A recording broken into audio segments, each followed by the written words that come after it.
So, we're your Fraddicks.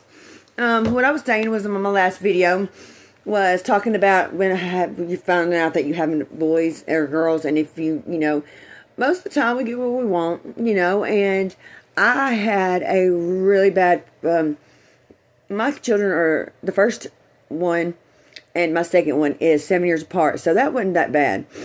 Now, my third one was a surprise, so all you mothers out there that have had, what the hell did that come from? I'm right in the same boat, because the way I found out was, I got some funny stories in my life. I had just got off from work, and I had taken a BC and an energy drink, because oh my God, I lived on those. And I started hurting real bad, and I started getting really sick, and I got down on all fours, and I remember this to this day. We had just moved in a brand new house. It was beautiful. It was remodeled, everything. It had 3 bedrooms. It had a den. It had a living room. It had a den where they had a book collection that set up. It was beautiful. And it had a hunting room that my husband enjoyed.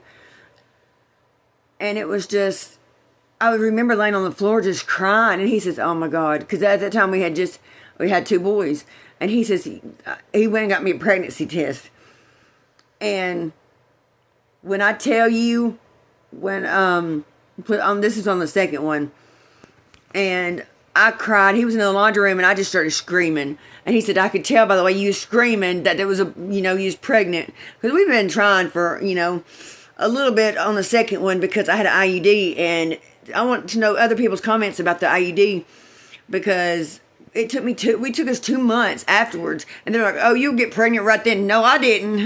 We had to do it and do it and do it. So after we had the second one, well, I got to, I just got back to work, and he was like 2 months, and I cried, because I was at my grandmother's, because and I told him, I was like, look, I said, I don't feel good, and I had just taken another BC at the same thing, and an energy drink, and I just got to hurting real bad. And I don't know if any of y'all out there have ever, when you found out you was pregnant, if something happened like that. But I got to hurting, and he said he ran out and got me a pregnancy test. And this time, let me tell you, it's phenomenal how my grandma didn't just set me down and just beat me. I was squalling, I don't want a baby, all this. And now my little one, the one that I was, I don't want this one, I don't want that one, blah, blah, blah. He's the same little boy as me as being a girl. And I'm just so in love with him now. And I thank God every day for all my kids. So y'all out there, if y'all ever have some episode like I did, just know that you're loved and God loves you.